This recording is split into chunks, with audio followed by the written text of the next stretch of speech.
The CDC defines health equality in the terms of all members of society enjoying a fair and just opportunity to be as healthy as possible.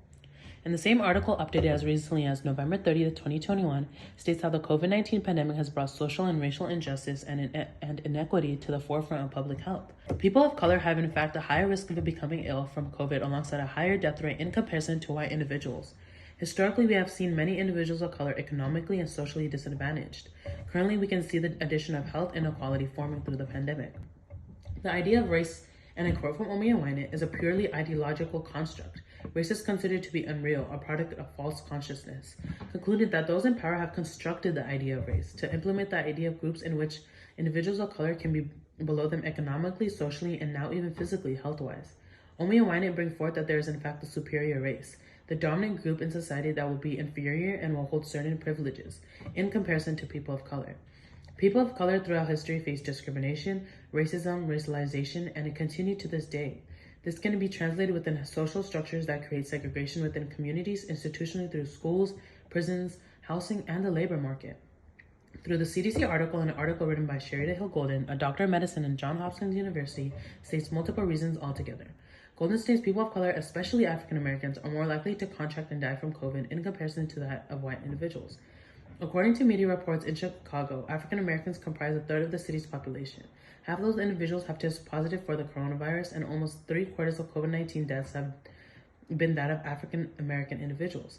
Likewise, in Milwaukee County, Wisconsin, African Americans make up 70% of deaths due to the coronavirus, but just 26% of the county's population.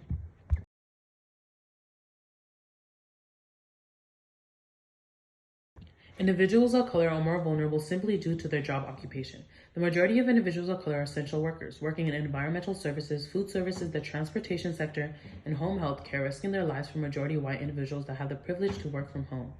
These racialized occupations can be explained through Katanza Rite, as she brings forth that most individuals of color obtain a job in which they are hired into intense labor manufactories on a low-wage salary. They're forced to work in such high-maintenance jobs that the dominant group, being white individuals, don't want. She brings forth that employers will favor such immigrants and individuals of color because they can submit to low pay simply because they are desperate to provide for themselves and their family. Oliver Shapiro brings forth, and I quote, "White households headed by professional managers and executives earn $9,000 more than analogous black households. Most blacks do not find employment in upper white-collar fields. Rather, they work in lower blue-collar occupations where the black-to-white income ratio, 0.63, is lower." In addition, the majority of individuals of color working such essential jobs don't have much leeway through the flexibility of time off, days off, or even to go see a doctor. Occupations for these individuals are strictly based on attendance. Jobless or illness can end your story of social mobility for low-income individuals of color. Alongside that, generally, many can't afford to leave their occupation or stay at home because they need to provide for their family, and to do so, they have to continue with their minimum wage job, again, putting them at risk of being exposed to COVID. These wealth gaps can be explained through Oliver and Shapiro, merely concluding that the structural difference of assets and wealth is embedded into society, which then disadvantages the black population. They bring forth the wealth comparison, merely stating blacks have anywhere from $8 to $19 of wealth for every $100 that white possess. Looking at investment in real estate, to even buy a home, white individuals have a jump start in that being that historically their accumulated wealth was passed down generation to next, giving them a platform with an advantage, while black individuals are finding social constraint to accumulate not even the percentage of what they have. These wealth gaps make it so whites adhere many advantages in comparison to black individuals that have to succumb to a society that makes it more difficult to practically live. Housing plays a role in exposing individuals to COVID simply because of the number of people within the household. Most individuals historically had to endure this race tax that Taylor brings forth, merely referencing that black individuals have to pay tens of thousands more for substandard housing in comparison to their white counterparts. Redlining of such neighborhoods make it so real estate investors would sell property to black individuals and at an inflated rate, making it so it was nearly impossible for such individuals to buy homes.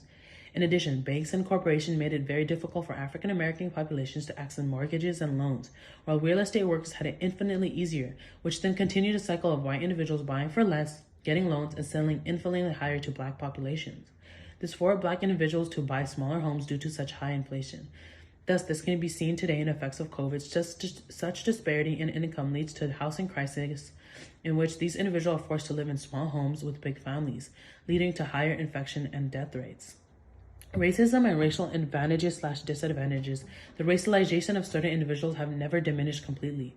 Racism might have left in certain forms, but have found its way in society to present in a rather subtle manner. To say racism will once never be is to me is what Wright calls a utopia. He concludes we as individuals to have the capacity to imagine such alternative worlds where institutional and structural racism doesn't exist. Although as we can only imagine a world in which racial bigotry doesn't exist, it's been embedded into society through different forms. However, as Wright brings forth, although utopias can be such massive dreams in a sense, they can bring powerful collective movements. Although structural racism is still prominent, the people aren't stopping. Through movements like Black Lives Matter, the world is still trying to bring such a utopia into reality. I do think society is leading in the right direction to find equality, although there's still a long way to go.